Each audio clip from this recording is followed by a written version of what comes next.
Olá pessoal, tudo bem? Bem-vindo a mais um vídeo. Eu sou o Fernando Silva Maranzato. No vídeo de hoje nós vamos falar de lógica de programação. A gente vai falar de alguns conceitos básicos. E esse vídeo é muito bom para quem está entrando na área, né? Quem quer conhecer de programação, quem está aí nos seus primeiros termos aí de faculdade, de curso técnico, estudando o assunto. Ou seja, não tem pré-requisito para poder estar assistindo essa aula.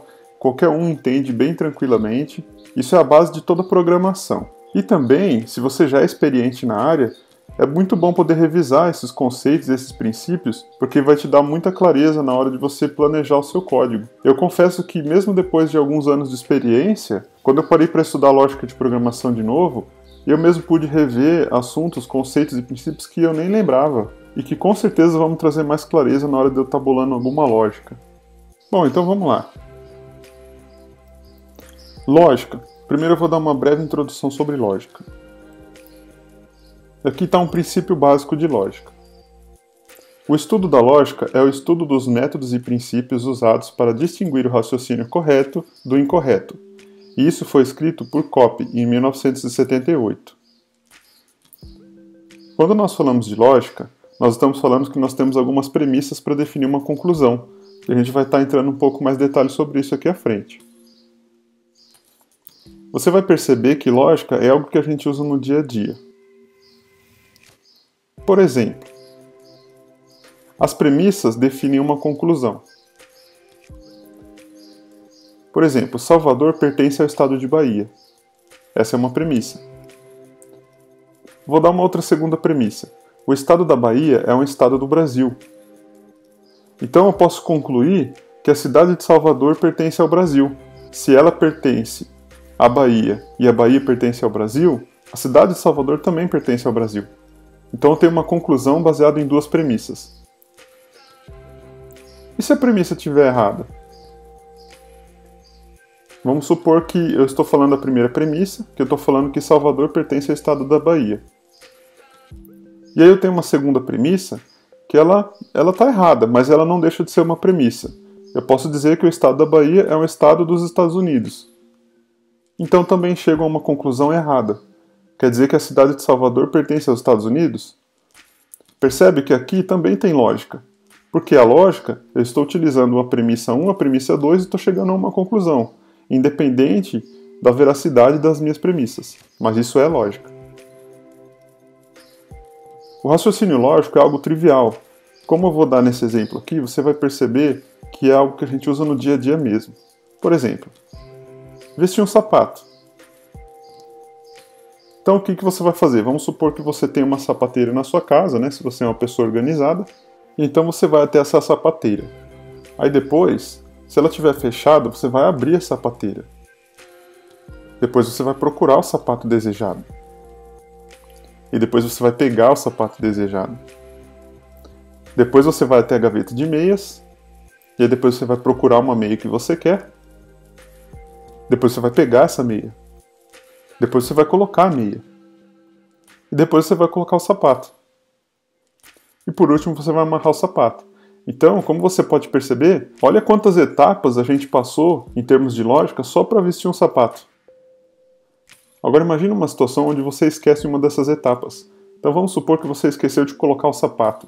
Você concorda que se você esquecer de colocar o sapato aqui nessa etapa, você não vai estar concluindo a sua atividade, você não vai estar concluindo aquilo que você precisa fazer? Então você imagina que você coloca a meia, você pega o sapato e amarra ele, só que ele está fora do seu pé. Então você pode perceber que, mesmo sem parar para pensar nisso, você está estimulando um raciocínio lógico, você está usando ele dia após dia. Isso é só um exemplo bem trivial.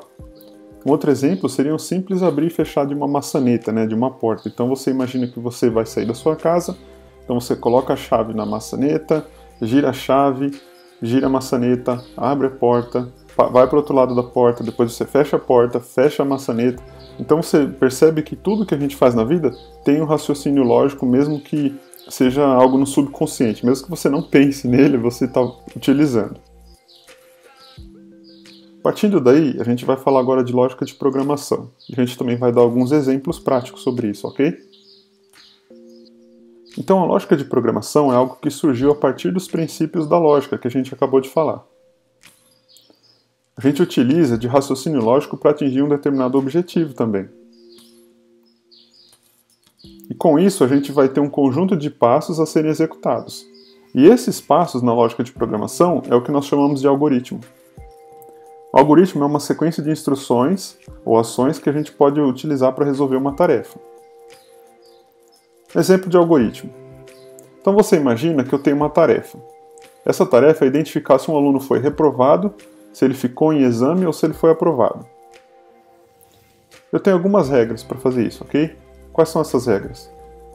Se a média final do aluno for menor que 5, então ele foi reprovado. Se a média final do aluno for maior ou igual a 5 e menor do que 7, então ele ficou em exame. Agora, se a média final do aluno for maior do que 7, ou maior ou igual, o aluno foi aprovado. Então a gente vai precisar fazer dois algoritmos para isso. O primeiro deles é calcular a média do aluno. O segundo algoritmo vai ser identificar a situação final dele baseado nessa média. Agora presta atenção nessa regra importante que todo algoritmo tem. Todo algoritmo tem uma entrada. Todo algoritmo tem um processamento e todo algoritmo tem uma saída. Vamos ver isso em termos mais práticos. Então vamos calcular a média do aluno, que é o primeiro dos nossos algoritmos. Então vamos supor, o que a gente tem de entrada? A gente tem a entrada aqui, a primeira nota, que vamos supor que seja 4, uma segunda nota, que seria 8, e uma terceira nota, que seria 1. Então, para compor a média dessas três notas, o que eu tenho que fazer? Eu tenho que somar as três e dividir por 3, certo? Então o que é o processamento? O processamento seria o caso de somar as notas e dividir pela quantidade.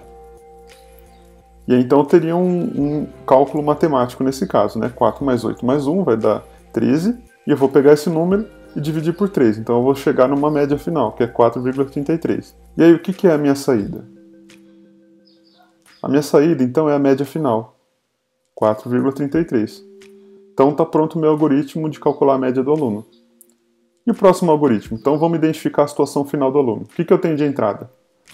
A entrada desse algoritmo é a saída do algoritmo anterior, ou seja, a média final, que é 4,33. E como que eu vou processar isso? Então eu vou fazer uma condição aqui.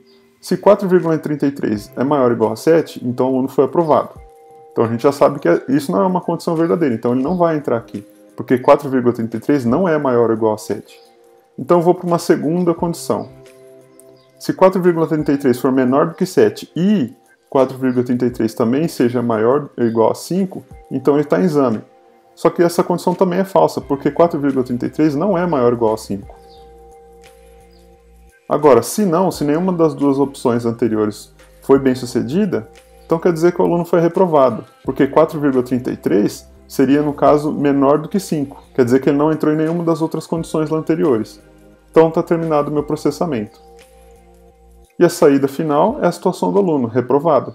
Eu até coloquei um asterisco ali embaixo para você ver que foi a condição que ele entrou nesse caso. Então está concluído o nosso segundo algoritmo. Então vamos resumir o que você aprendeu hoje?